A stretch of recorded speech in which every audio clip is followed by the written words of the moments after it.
नमस्कार, मैं इरशाद अली और आप देख रहे हैं यूपी 76 न्यूज। खबर हमारी दुनिया तक। यूपी 76 न्यूज प्राइम टाइम में आपका स्वागत है। तो हम फिर हाजिर हैं आपके साथ लेकर खबरों का खजाना। दोस्तों, आज खबरें अधिक हैं तो ज्यादा जानकारी न देते हुए शुरू करते हैं खबरों का सिलसिला। यूपी 76 न्यूज प्राइम टाइम की पहली खबर, जनपद में तृतीय सड़क सुरक्षा सप्ताह का आगाज हुआ, जिसमें सदर विधायक मेजर सुनील दत्त द्विवेदी, जिलाधिकारी संजय सिंह द्वारा हरी झंडी दिखाकर कार्यक्रम का आगाज किया गया। कार्यक्रम में समस्त संबंधित अधिकारी व कर्मचारी मौजूद रहे, जिनको जिलाधिकारी ने सड़क सुरक्षा संबंधित शपथ दिलाई। तदुपरांत 3 प्रचार रथ व 55 दोपहिया वाहनों को हरी झंडी दिखाकर कलेक्ट्रेट से रवाना किया, जिसके बाद ARTO VN चौधरी ने यूपी 76 न्यूज को बताया। शुभारंभ किया गया है, कहाँ से कहाँ तक किया? ऐसा है, तीसरा सड़क सुरक्षा सप्ताह जो है हमारा परिवहन विभाग द्वारा मनाया जा रहा है, जिसमें 6 से 12 तक जो है रोड सेफ्टी संबंधी तमाम तरह के कार्यक्रम किए जाएंगे, जिसमें चालकों का नेत्र परीक्षण से लेकर के उनकी कार्यशाला से लेकर के रोड सेफ्टी संबंधी टिप्स देने से लेकर के सारे कार्यक्रम 7 दिन तरह के आयोजित किए जाएंगे, जिसमें हेलमेट सीट बेल्ट का चालान अभियान भी होगा। तो ये उसी के जो है उसमें ये आज जो है बाइक रैली और जो है ये प्रचार रथ के माध्यम से हम सड़क सुरक्षा सप्ताह का शुभारंभ कर रहे हैं। सर, कहाँ से कहाँ तक किया गया? कहाँ से कहाँ तक किया गया? आज शुभारंभ है। हाँ। यूपी 76 न्यूज की दूसरी खबर भी कुछ इसी प्रकार की है। दरअसल ये खबर है जन अधिकार पार्टी की, जिसने आज केंद्र सरकार द्वारा पारित नई शिक्षा नीति व श्रम नीति की खामियां व प्रदेश सरकार की जन विरोधी नीतियां, डीजल पेट्रोल की कीमतों में बढ़ोतरी को तत्काल वापस लेने एवं सरकार पिछड़े वर्ग का आरक्षण समाप्त किए जाने एवं कीम लेयर व्यवस्था लागू करने के विरुद्ध में बाइकों द्वारा जनसंदेश यात्रा निकालकर राष्ट्रपति संबोधित ज्ञापन जिलाधिकारी को सौंपा। तदुपरांत यूपी 76 न्यूज को बताया। क्या नाम है सर आपका? शिवशरण शाक्य। सर, कहाँ से कहाँ तक निकाली गई ये रैली? ये रैली हमारा इरादा तो गुड़गांव देवी से और मुख्यालय तक था और डीएम कार्यालय तक जो उनको ज्ञापन देना था। पूरे प्रदेश में ये कार्यक्रम था। जन अधिकार पार्टी के तत्वाधान में बाबा साहब भीमराव अम्बेडकर के परिनिर्वाण दिवस पर बाबा साहब को श्रद्धांजलि देते हुए अपनी मांगे रखनी थी और डीएम साहब को अपना जो है संदेश देना था, ज्ञापन देना था।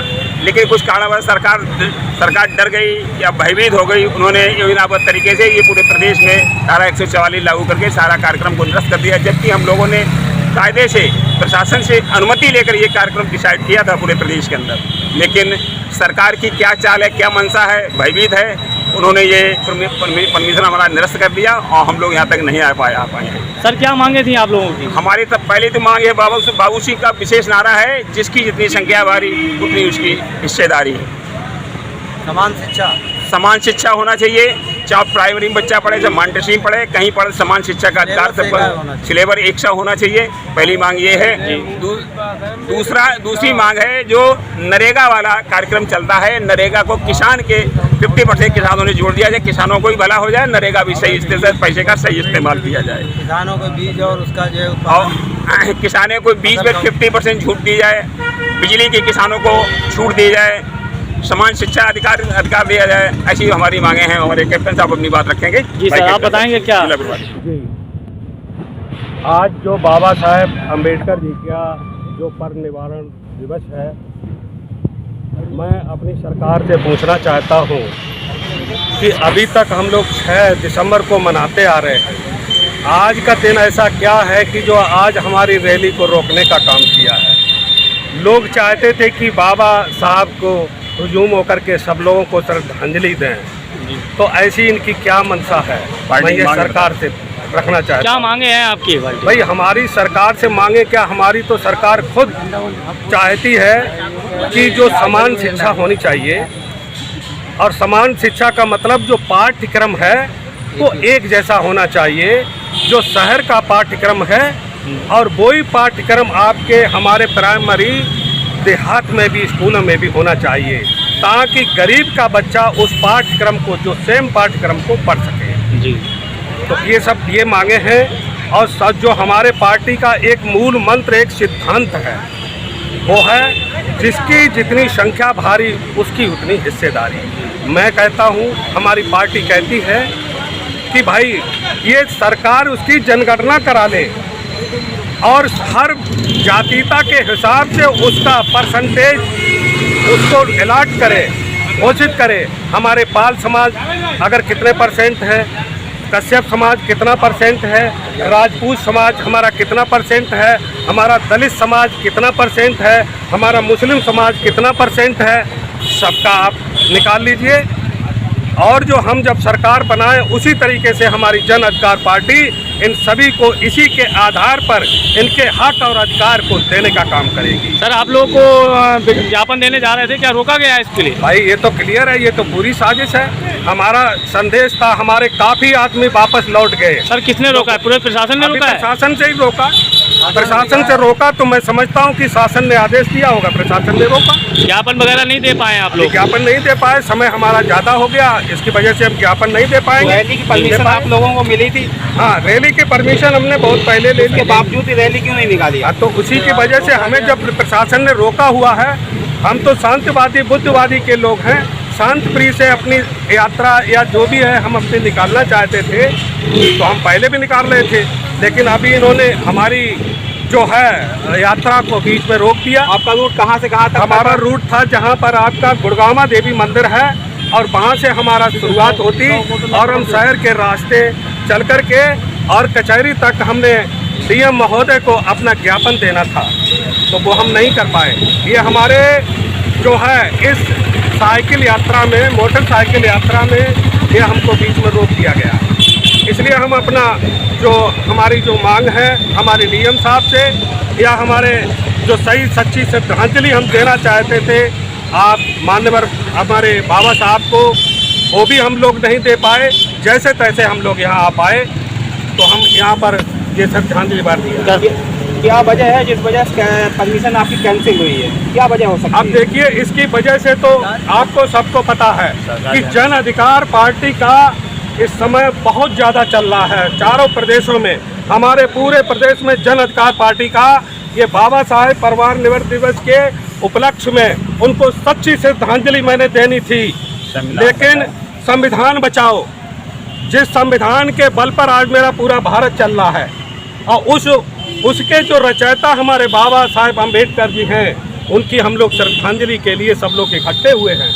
तो इसके लिए हम जो है उस चीज़ को हमको रोका गया है, ये सब चीज़। इसलिए हमने परमिशन ली थी पहले। अब जो ज्ञापन कैसे देंगे आप? अभी के ज्ञापन तो अभी देखिए, हम अगेन अभी दोबारा हम डीएम से मांग करेंगे कि हमें किसी दिन ऐसा समय दें ताकि मेरा जो एक सपना है कि मैं आपको ज्ञापन दूं, कुछ हमारी मांगे हैं मुखिया के आदेश पे। हाँ, तो उस तरीके से हम अपना सर, कोई समय या कोई तारीख रखी है आपने दोबारा के लिए? अभी तक तो हमारी कोई नहीं। जैसा हमारा मुखिया होता है, हमारा राष्ट्रीय अध्यक्ष माननीय बाबू सिंह कुशवाहा जी हैं, जो हमारे जन अधिकार पार्टी के सुप्रीमो हैं, जैसा उनसे मैं कहूँगा कि यहाँ पर हमारा जो ज्ञापन है वो पूरा नहीं हो पाया है। जैसा वो डेट हमें निश्चित करेंगे, हम उस तरीके से हम डीएम महोदय को अपना ज्ञापन देंगे। तो आइए अब सुनते हैं यूपी 76 न्यूज प्राइम टाइम की तीसरी खबर। और ये खबर है उत्तर प्रदेश आंगनबाड़ी कार्यकर्त्री सहायिका संघ की।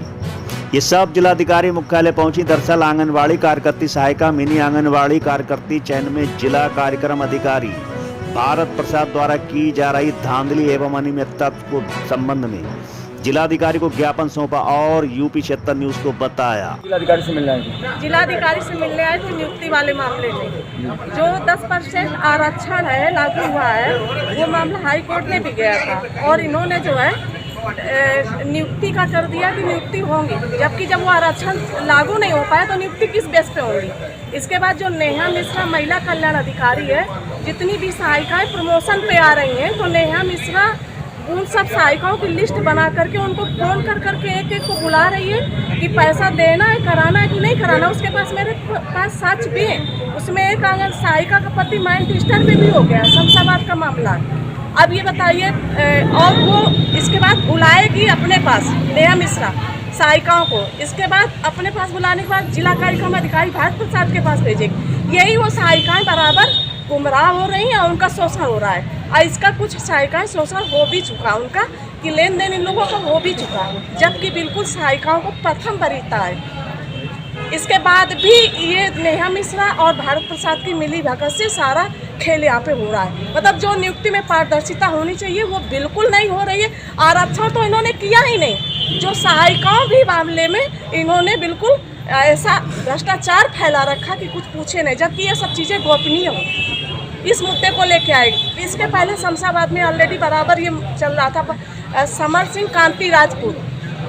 समर सिंह तो बाहरी व्यक्ति थे, कांति राजपूत एक आंगनबाड़ी थी और वो उसकी सहायिका भी नहीं है, और वो एक कर्मचारी बन करके वहाँ बैठती थी। आंगनबाड़ियों से 50 से लेकर के 250 रुपये से लेकर 500 तक प्रति आंगनबाड़ी से वसूली करती थी। इसके बाद वो पैसा समर सिंह जिला कार्यक्रम अधिकारी के पास लेके आते हुए, उसके मेरे पास साक्ष्य और रिकॉर्डिंग भी है, वो मैंने सीडी जिलाधिकारी महोदय को दे दिया है। वो सीडी उनको सीओ कायमगंज को भी दे दिया है। ये यहाँ की समस्या, जो आंगनबाड़ी यदि आवाज़ उठाती है उसको सीधा कहा जाता है सेवा समाप्त की धमकी दी जाती है। समर सिंह ने एक काम किया, जो आंगनबाड़ी लेन देन के विरोध किया उसी का उन्होंने भारत प्रसाद सर से कह करके तुरंत मानदेय रोक दिया। किसी का 4 महीने का रुका है, किसी का 6 महीने का रुका है, और उन्होंने डीएम साहब को गलत सूचना दी कि वो जिलाधिकारी महोदय ने निरीक्षण किया था। या जिलाधिकारी महोदय ने निरीक्षण किया था तो इनको स्पष्टीकरण देना चाहिए। स्पष्टीकरण जब नहीं मिला तो आंगनबाड़ी का मानदेय रोकने का क्या राइट है, और फिर 4 महीने मानदेय रोकने का राइट क्या है? ठीक है, आप उनको आप स्पष्टीकरण देंगे, जवाब देंगी, जब गलत पाया जाएगा तभी तो उन पर कार्रवाई होगी। ये स्थिति है भारत प्रसाद से। तो इसमें हम चाहते हैं न्याय मिले आंगनबाड़ियों को, नहीं तो अब हद हो गई। अब हम लोग जल्दी हड़ताल पे जाएंगे। तो आइए अब सुनते हैं यूपी 76 न्यूज प्राइम टाइम की चौथी खबर, और ये खबर है थाना जहानगंज के ग्राम करीमगंज की। दरअसल ग्राम करीमगंज में नाला निर्माण के साथ हो रहे अवैध कब्जे को लेकर ग्रामीण जिलाधिकारी के समक्ष पहुंचे और लिखित शिकायत देते हुए वर्तमान प्रधान लेखपाल और थानाध्यक्ष के ऊपर इल्जाम लगाते हुए यूपी 76 न्यूज को बताया। बाबा जी, क्या मामला है, किस बात को लेकर आज ज्ञापन? मामला यहाँ पर विज्ञापन इसलिए है कि करीमगंज में देवेश पाल जो एसओ साहब हैं, हल्का इंचार्ज सुबोध कुमार जो हैं, वो जबरन सरकारी नाला तोड़ के ग्राम प्रधान व ये सभी लोग मिलके अवैध निर्माण कर रहे हैं। क्या नाम है प्रधान जी का? प्रधान जी का नाम है नफीस अहमद उर्फ गुड्डू, और जिसमें लेखपाल भी इसमें सम्मिलित है। लेखपाल का क्या नाम है? लेखपाल का नाम है हसमुख पाल, वो भी सम्मिलित है। कहाँ के रहने वाले हैं लेखपाल? लेखपाल ये नहीं बताया कहाँ के रहने वाले हैं। फिलहाल ये लोग अवैध निर्माण, अवैध कब्जा कर रहे हैं, जिसमें कहीं भी सुनवाई नहीं हो पा रही है। हम लोग कल बिलाग में भी गए, सीडीओ साहब के पास भी गए, कहीं कोई कार्रवाई नहीं हो रही है। और ये कह रहे हैं कहीं भी जाओ रिपोर्ट तो हमारे जहानगंज थाने ही आनी है। क्यों अवैध कब्जा कर रहे हैं? अवैध कब्जा ऐसा है, 4 फुट का जो नाला सरकारी बना था उसे इन्होंने रातों रात तोड़ के पिलर व मकान कब्जे से बना लिया है, जिसे हटाने के लिए नामंजूर कर रहे हैं, जिसमें जनता का वो नाला का पानी निकल रहा है और इन्होंने बंद कर दिया है। पिलर भी बना दिए, मकान भी बना दिए और तैयारी भी कर ली रातों रात जुराई करके। बोले हम किसी को नहीं मानते। प्रधान ने अपनी दबंगी दिखा रहे हैं, जिसमें एसओ साहब सभी लोग सम्मिलित हैं। एसओ साहब का क्या नाम है? श्री देवेश पाल। हमारा नाम प्रवीण कुमार उर्फ त्यागीनाथ। कहाँ के रहने वाले? ग्राम बीबीपुर, पोस्ट कंदरापुर, थाना कमालगंज। तो दोस्तों खबरों का सिलसिला जारी है। अब हम आपको लेकर चलते हैं शमशाबाद, और यह है यूपी 76 न्यूज प्राइम टाइम की 5वीं खबर, जहां दोपहर बाद संविदा कर्मी सामुदायिक स्वास्थ्य केंद्र के दरवाजे पर दरी बिछाकर धरने पर बैठ गए और सरकार के खिलाफ नारेबाजी करने लगे। धीरे धीरे संविदा कर्मी आक्रोशित होने लगे, जिसके बाद जिलाध्यक्ष डॉक्टर वर्मा ने यूपी 76 न्यूज को बताया। पहले तो आप अपना इंट्रोडक्शन करा दीजिए। मैं डॉक्टर गौरव वर्मा, एनएचएम प्रेसिडेंट, राष्ट्रीय स्वास्थ्य मिशन फर्रुखाबाद जी। हम लोग जो है 7 सूत्री मांगों को लेकर प्रदेश आह्वान पर 10 तारीख से क्रमिक रूप से आंदोलन कर रहे हैं। इसके क्रम में हम लोगों ने 30 तारीख से अनिश्चितकालीन धरना प्रदर्शन आरंभ किया है। उसी के क्रम में हम लोग आज 6 दिसंबर को सामुदायिक स्वास्थ्य केंद्र शमशाबाद में अपने साथियों को मोटिवेट करने और उन्हें उत्साहवर्धन देने के लिए यहाँ आए, और हमारे द्वारा उनका बहुत अच्छा सहयोग मिला और सभी साथी हमारे साथ हैं। और सभी लोग संविदा कर्मचारी एकता के पक्ष में हैं और बार बार यही शासन प्रशासन से कहते हैं कि हमारी कुछ 7 सूत्री मांगों को जल्दी से जल्दी निराकरण किया जाए और सुलझाया जाए। उसी के क्रम में आज प्रमुख सचिव स्वास्थ्य के द्वारा 12 बजे हमारे उच्च पदाधिकारियों के द्वारा मीटिंग करके उन्हें बुलाया गया है, जिसमें कि कोई निर्णय अगर लिया जाता है हमारे पक्ष में तो हम लोग स्ट्राइक धरना समाप्त करेंगे, नहीं तो अन्यथा की स्थिति में कल माननीय मुख्यमंत्री उत्तर प्रदेश योगी आदित्यनाथ जी का घेराव करना है लखनऊ चलकर।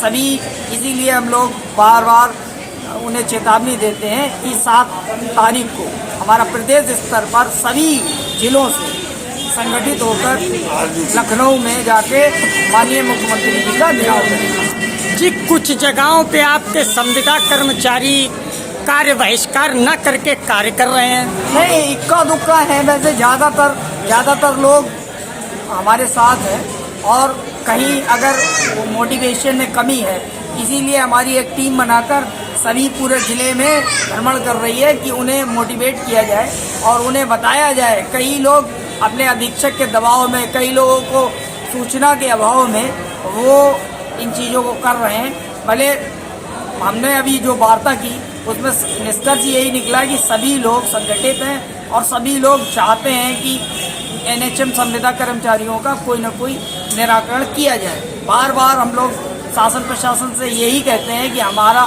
हम अल्प वेतन भोगी हैं, हम लोग 10,000, 11,000, 15,000, 3,000 तक पे हमारे कर्मचारी काम कर रहे हैं, जो कि एक शोषण है और शोषण के विरुद्ध खड़ा होना हर कर्मचारी का अधिकार, मौलिक अधिकार है।